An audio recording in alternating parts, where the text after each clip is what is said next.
Selamat pagi, salam sejahtera bagi kita semua. Saudara-saudara, tema Suara Gembala di pagi hari ini adalah Allah berbicara kepada kita dengan perantaraan anaknya, yang didasarkan pada Ibrani pasal 1 ayat 2. Saudara-saudara yang dikasihi Tuhan, kita peratapan pasal 3 ayat 22 sampai 23 menulis, tidak berkesudahan kasih setia Tuhan, tak habis-habisnya rahmatnya selalu baru setiap pagi, besar kesetiaannya. Ayat ini hendak menyaksikan bahwa Allah yang kita sembah adalah Allah pencipta langit dan bumi, Allah yang hidup, yang aktif, yang berkarya, yang melindungi, menjaga, dan memelihara ciptaannya termasuk manusia. Tidak ada sedetik pun yang terjadi di alam ciptaannya termasuk hidup manusia tanpa sepengetahuannya. Memang tidak ada seorang pun yang dapat melihat Allah secara fisik karena ia terlalu agung, terlalu besar, dan terlalu jauh untuk dapat dilihat, apalagi dijangkau oleh manusia.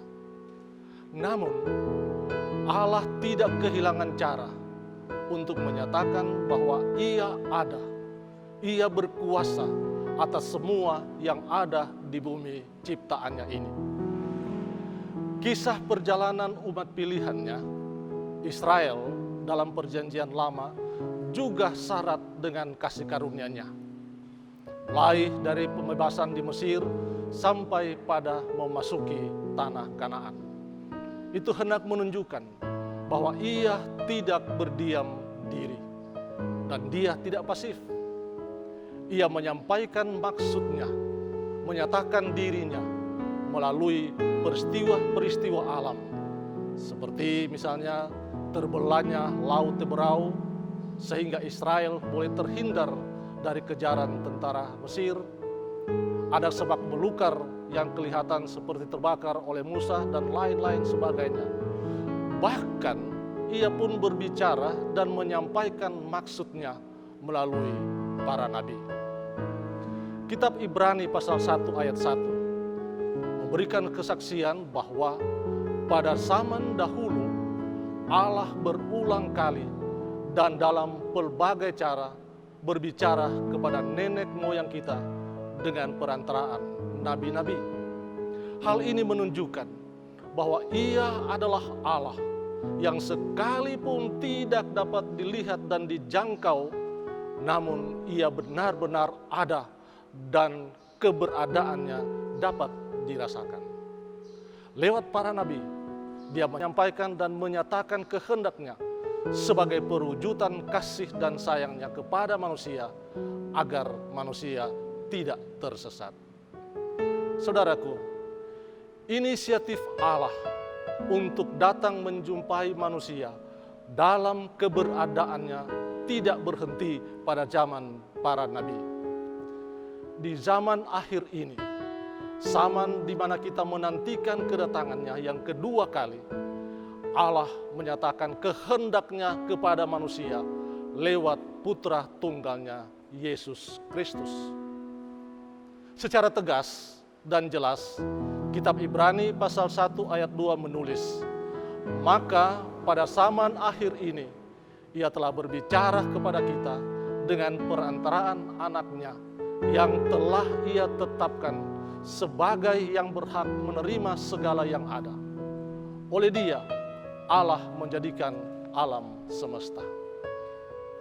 Kepada anaknya, yaitu Yesus Kristus, yang hadir dan lahir di dunia dalam wujud manusia, Tuhan Allah menyatakan dirinya kepada manusia. Tuhan Yesus sendiri mengatakan dalam Yohanes 14 ayat 9, barang siapa telah melihat aku, ia telah melihat Bapa. Di dalam Yesuslah semua rencana dan rancangan Allah untuk menyelamatkan manusia dikerjakan. Di dalam Yesuslah Allah menyatakan betapa betapa Dia sangat mengasihi dan menyayangi manusia, sekalipun manusia penuh dengan dosa. Di dalam Yesuslah Allah merubah kematian kekal menjadi kehidupan kekal, sekalipun resiko penderitaan dan kematian tidak dapat dihindari. Saudaraku, itulah sebabnya kehadiran dan kelahirannya ke dunia disambut dengan penuh sukacita. Dalam pengawalan bala tentara surgawi dengan pujiannya, kemuliaan bagi Allah di tempat yang maha tinggi dan damai sejahtera di bumi di antara manusia yang berkenan kepadanya. Peristiwa itu jugalah yang dirayakan oleh seantero penjuru dunia ini, Natal Yesus Kristus. Ya, kita merayakan Natal dengan berbagai ekspresi sukacita yang tak tertahankan. Sekalipun perayaan kali ini dalam pergumulan pandemi COVID-19. Apapun bentuk sukacita kita dalam merayakan Natal hendaknya dilakukan dalam rangka syukur, terima kasih, dan penyembahan kita kepadanya. Sekalipun kita tidak pernah melihat secara langsung Kristus yang lahir di kandang Betlehem, namun penyertaannya, perlindungannya, serta kasih sayangnya seperti yang dijanjikan tetap kita rasakan sampai dengan detik ini. Allah di dalam Kristus dapat memakai sarana apa saja, di mana saja, dan kapan saja untuk menolong dan melindungi kita, ataupun juga menegur kita jika kita melakukan hal-hal yang tidak berkenan kepadanya. Itu semua sebagai bentuk pengasihannya bagi kita anak-anaknya. Tidak ada sejengkal pun di tempat di dunia ini yang tidak dalam pengetahuannya. Tidak ada waktu sedetik pun yang tidak dalam pengaturannya. Tidak ada sehelai rambut yang jatuh tanpa perkenanannya. Tidak ada perbuatan sekecil apapun itu yang tidak diketahui olehnya.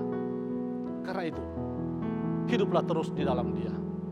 Nantikanlah kedatangannya yang kedua kali dengan pengharapan bahwa hal itu pasti akan terjadi. Sama pastinya dengan kedatangannya yang pertama kali di Bethlehem. Isilah masa penantian ini dengan melakukan hal-hal yang berguna bagi Tuhan dan sesama. Selamat merayakan Natalnya. Amin.